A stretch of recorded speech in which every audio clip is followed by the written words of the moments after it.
Algunos de los grandes hallazgos históricos vienen determinados por el instinto de su descubridor.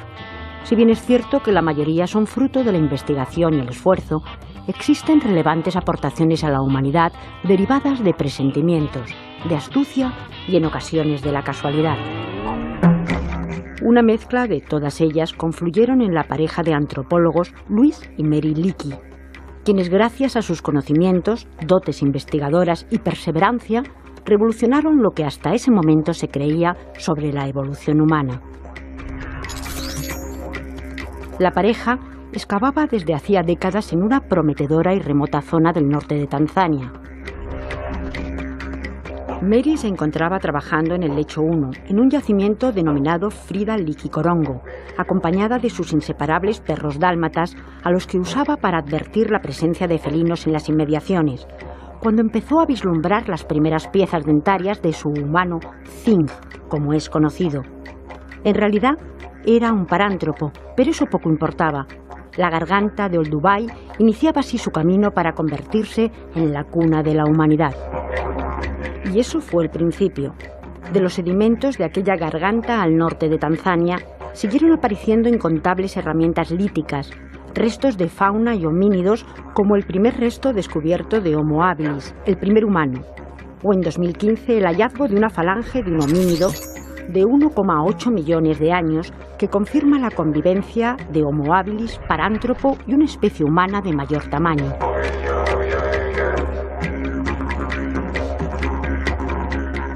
Más hallazgos, algunos más antiguos, se han realizado a lo largo y ancho del continente africano, especialmente en la Gran Falla del Rift y en la zona austral del continente. Pero para muchos investigadores, este momento fue el inicio de la paleoantropología moderna, gracias a la cual podemos hacernos una idea muy cercana de lo que se conoce como el origen de la humanidad.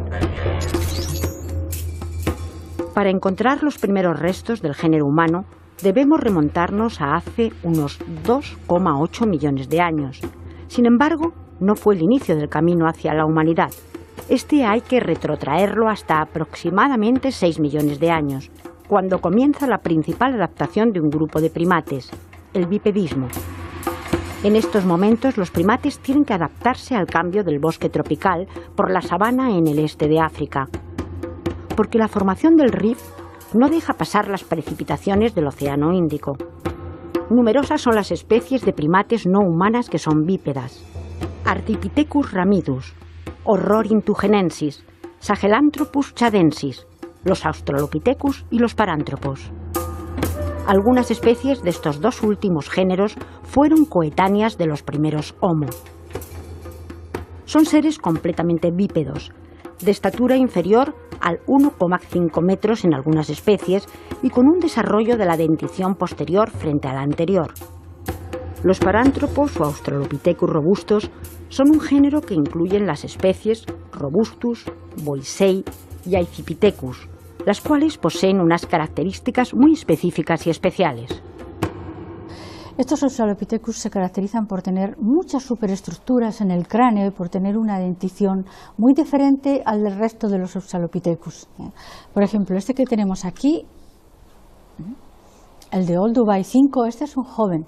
Todavía los M3 no están terminados de emerger, no eran funcionales. Entonces, por eso sabemos que es joven. Pero ¿qué estamos viendo aquí? Pues un cráneo con una cantidad de superestructuras enorme, con los pómulos muy abarquillados hacia los lados. ¿Eso que da? Pues da una cara muy ancha. Si estos pómulos están abarquillados así, nos da una cara mucho más ancha que la que tienen los otros Australopithecus o la que tiene el hombre. Vemos aquí un torus muy grande para repartir las fuerzas de masticación por encima de las órbitas y cómo los músculos temporales se unen aquí sobre el frontal, formando una cresta que se llama cresta sagital, que luego desaparece y no se une a este otro torus enorme, que es otro contrafuerte para los grandes músculos que tienen que sujetar la cabeza, los músculos de la nuca. El otro gran grupo de Australopithecus son los gráciles, entre los que se incluyen aquí especies como Gari, Africanus, Varegasali, Anamensis o Afarensis, a la que pertenece la mediática Lucy. Todos ellos tienen unas características craneales menos acusadas. Los Australopithecus africanos más recientes que tenemos, como este de Stilfontein, bueno, pues ya están viendo que esto no es de los Australopithecus con más superestructuras como los otros, pero estos Australopithecus siguen teniendo un aparato masticador. A este le faltan los dientes del maxilar superior, un aparato masticador muy grande, una mandíbula enorme. Y claro, entonces tiene un gran prognatismo, una gran prominencia de la cara, todos estos contrafuertes que nosotros llamamos torus muy desarrollados para repartir la fuerza de masticación, las inserciones de los músculos temporales, que son los músculos más importantes que mueven la mandíbula, van muy arriba, los arcos cigomáticos, los pómulos, están muy abarquillados hacia afuera, las cavidades donde articula la mandíbula son muy poco profundas, a diferencia de lo que luego veremos en el hombre, y la posición del foramen magnum, que es este que tenemos aquí, está un poquito retrasada, un poquito hacia la parte posterior del cráneo. Ambos géneros difieren sustancialmente de nuestros primeros ancestros. Es el caso del Homo habilis. Esto es claramente diferente de esto, ya no lo voy a comparar con los Australopithecus boisei. Aquí hay un aparato masticador mucho más pequeño, por tanto las líneas temporales, las líneas que mueven la mandíbula, donde se insertan, marcan la parte superior de la inserción de los músculos temporales, que son los más importantes que mueven la mandíbula. Están mucho más retiradas del plano sagital, del plano medio del cráneo, están bajando hacia los lados. Nosotros las tenemos mucho más abajo, no tienen más que morder fuerte para ver hasta dónde las tenemos nosotros insertadas, que es por aquí. Bueno, luego por supuesto no hay cresta sagital en ninguno de ellos. En la parte posterior del cráneo, el torus occipital es mucho más pequeño y todos los Homo habilis tienen esta línea media que no tiene ningún otro Australopithecus y que pensamos va desarrollado a las modificaciones de todos estos músculos nucales que se van reduciendo enormemente, porque además el foramen magnum está un poco más adelantado que en los Australopithecus. El proceso de hominización no es solo una cuestión anatómica. Existen otros factores que nos han conformado como humanos.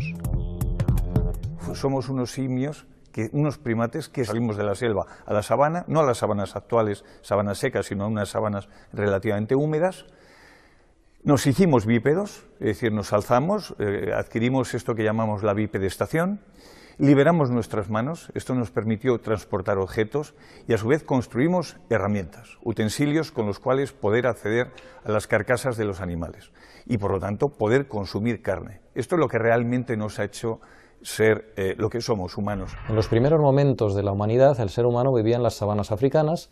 En esas sabanas africanas está compitiendo con otros carnívoros. Es muy difícil poder acceder a recursos que sean lo suficientemente abundantes como para ser compartidos. Es muy curioso ver que las primeras evidencias que tenemos de crecimiento del cerebro en el ser humano, de comportamiento complejo, de esa intencionalidad en el compartimiento, suceden al mismo tiempo que las primeras evidencias de consumo de carne. Luego parece ser que son dos elementos que han evolucionado o han aparecido de manera conjunta. El consumo de carne y el compartimiento intencionado de esa carne son elementos fundamentales para entender cómo nos convertimos en humanos. Según los investigadores, el consumo de carne tuvo un papel protagonista en la evolución humana. Una alimentación sana incluye una gran variedad de alimentos. Hoy en día la cocina está de moda y descubrir nuevos sabores con los ingredientes de siempre es la inquietud de muchas personas. Pero, ¿somos conscientes de la importancia de la comida en el desarrollo del género Homo? En concreto, la carne es el ingrediente estrella en la dieta del ser humano, por lo que aportó en nuestro desarrollo. Además, hemos incluido en nuestra dieta elementos para los que el sistema digestivo ha tenido que adaptarse, y por lo que parece, fue un acierto. Hoy experimentamos con la manera de preparar la comida. Miles de años atrás, de manera inconsciente, se evolucionó gracias a un aparentemente simple hecho motivado por la necesidad: probar la carne. Si pensamos en nuestra alimentación actual, que está llena de productos lácteos, productos carbohidratos, cereales, todas estas cosas que hoy vemos como habituales, aceites refinados, la sal, Todas estas cosas no nos han acompañado durante la evolución humana, son adquisiciones muy recientes y que además entran en choque directo con nuestro diseño evolutivo, porque nuestro genoma no se está adaptando tan rápidamente a esos cambios alimenticios, a esos cambios de los ecosistemas, de los ambientes, y eso hace que surjan un montón de enfermedades o intolerancias, alergias. Todas estas intolerancias o estas complicaciones alimentarias que tenemos los humanos actuales vienen por eso, porque no nos ha dado tiempo a adaptar nuestro cuerpo y mucho menos nuestro genoma a todos esos cambios ambientales que vienen probablemente de muchos alimentos. En mi opinión, lo que nos hace humanos es tener esencialmente un cerebro con una capacidad realmente espectacular, muy superior a la media de los simios, de los primates grandes, de los primates superiores.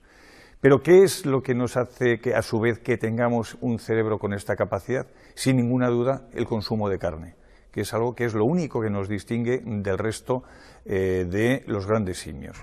A lo largo de buena parte del siglo XX, los arqueólogos pensaron en principio que esas criaturas primitivas, hace 2 millones de años, incluso un poco más, tenían la capacidad de poder conseguir animales, de poder cazar animales y por lo tanto tener un alimento lo suficientemente abundante como para mantener ese patrón de conducta que es el que identifica a nuestra especie en la actualidad.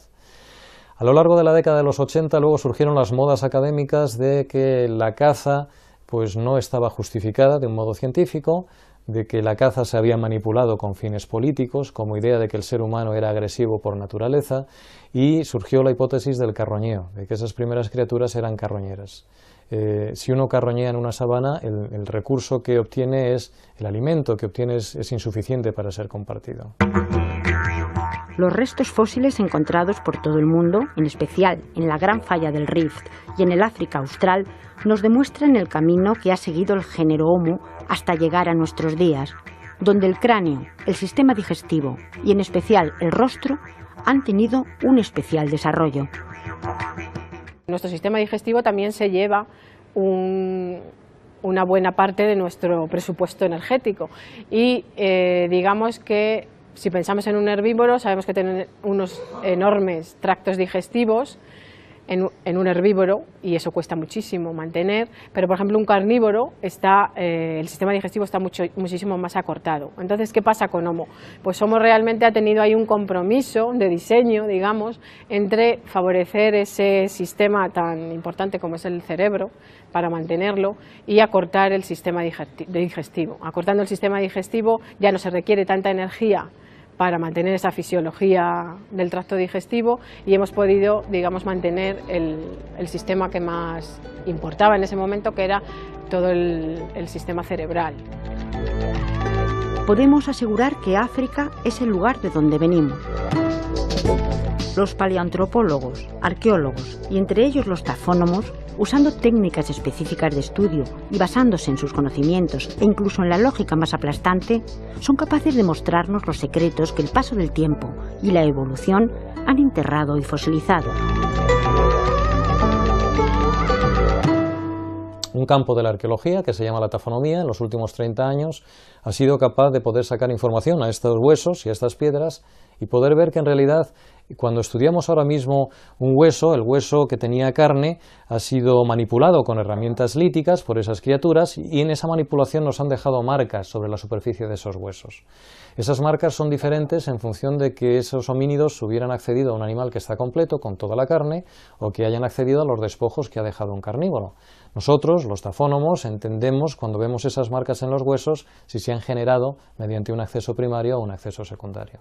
Cuando podemos estudiar todo ese tipo de alteraciones, tanto las marcas de corte que se generan como las formas de fracturación de los huesos para sacar el tuétano, pues entonces podemos reconstruir si el homínido ha podido tener un primer acceso que le habría garantizado un alimento abundante para ser compartido o no. Y la evidencia actual que tenemos es curiosa porque 30 años después del inicio de esa controversia sobre si el ser humano era cazador o carroñero, la mayor parte de la información que hemos recuperado en los yacimientos africanos nos hacen ver que los homínidos sí tenían un acceso primario. En animales cuyo tamaño van desde 10 kilos de peso hasta más de 300 kilos de peso, hay yacimientos donde sistemáticamente vemos que estos homínidos se han adelantado a otros carnívoros, han tenido acceso a la carne y por lo tanto han tenido un acceso a una gran cantidad de alimento que justificaría que en ese momento pudieran estar compartiéndolo.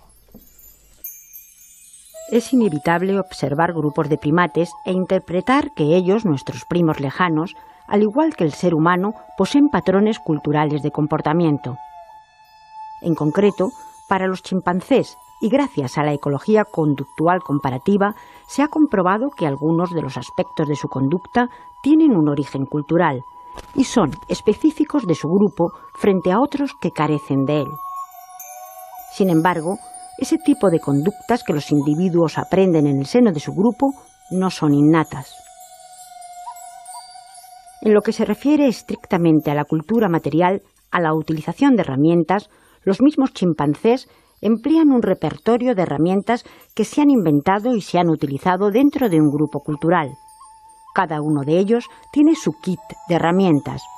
Unas son compartidas y otras no, pero les hacen seres culturales en la misma medida en que identificamos la cultura con el ser humano.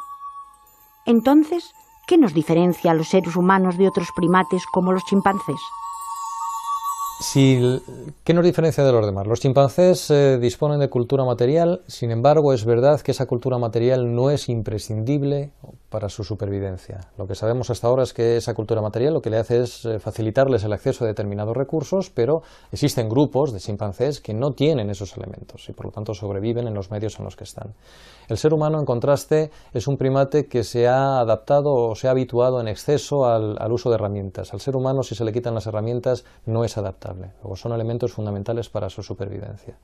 Si lo miramos desde un punto de vista material, si lo miramos desde un punto de vista de cultura en sentido más amplio, pues el ser humano lo que ha ampliado es un poco su mundo simbólico, esa semiótica de símbolos con la que interactúa a nivel social, que no están tan desarrollados en otros primates. Es decir, que tenemos por un lado diferencias de que hay elementos presencia o ausencia cuando nos comparamos con el chimpancé, y en otras partes de nuestra forma cultural lo único que tenemos son hábitos que se han desarrollado más o menos cuando nos comparamos con ellos. Gracias a los expertos sabemos cómo utilizaban todo ese bagaje material descubierto, cómo se conseguían las herramientas, qué procesos se realizaban para obtener de una roca un elemento cortante, como la cultura oldubayense, la forma con la que se denomina las primeras industrias humanas de la prehistoria africana y por tanto de la humanidad, posiblemente realizada por Homo habilis. Los restos más antiguos de esta cultura se conocen en la región de la FAR hace 2,6 millones de años y se distribuyen por el este de África, Sudáfrica y la zona central del Sáhara. Las herramientas son sencillas, pero suponen el primer paso a lo que hoy disponemos en nuestro día a día, la tecnología y la cultura. Pues era una tecnología muy simple. Prácticamente se limitaban a obtener filos cortantes en soportes, en guijarros, golpeando con otro guijarro, para obtener sobre ese canto un filo cortante y también para emplear los fragmentos de piedra, las lascas que salían de golpear sobre ese guijarro. Por ejemplo, como este que tengo en la mano, donde han dado algunos golpes muy sencillos para obtener aquí un filo y probablemente también para utilizar las lascas que han salido de esta pieza. Básicamente lo que necesitamos es una materia prima apta para la talla, que se pueda fracturar fácilmente, con fractura concoidea, que tenga filos cortantes o bien para hacer las herramientas que necesitemos y para usarlas en lo que necesitarán los humanos. Básicamente necesitamos materia prima, un bloque como este, un canto rodado, un percutor para darle y luego unos condicionamientos técnicos. No hace falta para tallar, como vais a ver ahora, tener el brazo de un tronista, quizá algo más de cerebro quizás, pero no lo sé, y bueno, simplemente tener un ángulo menor de 90 grados y una superficie convexa, y a partir de ahí es simplemente prepararlo y empezar a tallar. El proceso parece simple, pero está muy lejos de ser así. Pensemos que son de las primeras evidencias que describen el origen del humano como tal, capaz de producir tecnología que le facilite las tareas más cotidianas. Estas tecnologías primitivas se caracterizan porque se producen a través de gestos técnicos poco secuenciados, cadenas operativas muy cortas. Las piezas características del oldubayense básicamente son dos, el chopper y el chopping tool. El chopper es esta pieza de aquí, que básicamente se trata de sacar lascas en una sola dirección, en una de las caras de la pieza.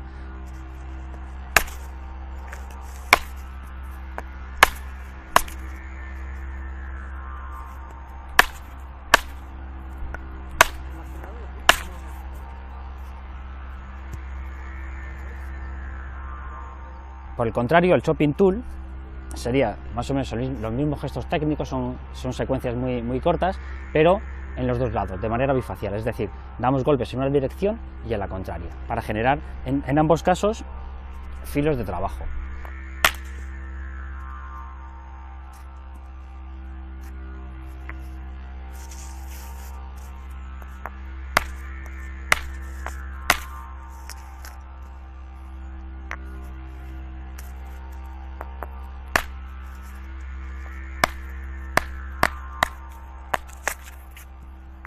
Por otro lado también, estos filos de trabajo, al trabajarlos, al prepararlos, generan lascas.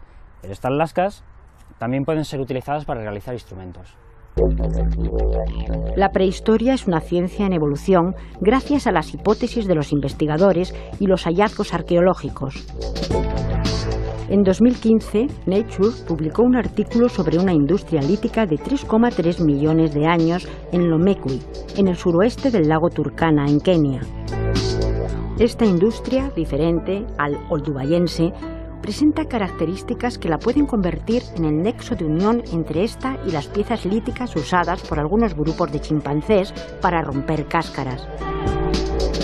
Es decir, podríamos situar la cultura material entre unos 500 y 700.000 años antes de lo que creíamos. Sin embargo, no todos los investigadores están de acuerdo con la verosimilitud de estos hallazgos al estudiarlos desde un punto de vista taxonómico, pero deja abierta la puerta a cuestiones como quién sería el homínido capaz de llevarlas a cabo.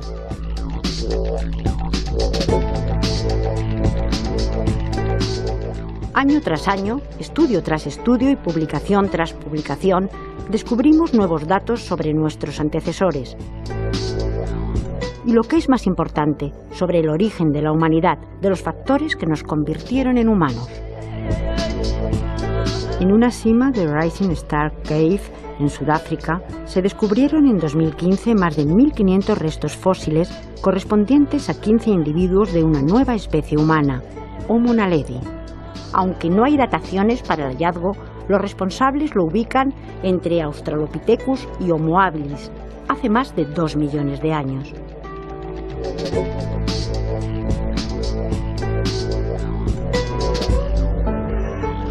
Gracias al trabajo de los investigadores podemos decir de dónde venimos. Sin embargo, aún quedan muchos vacíos que rellenar con datos, y es la arqueología la que tiene la respuesta.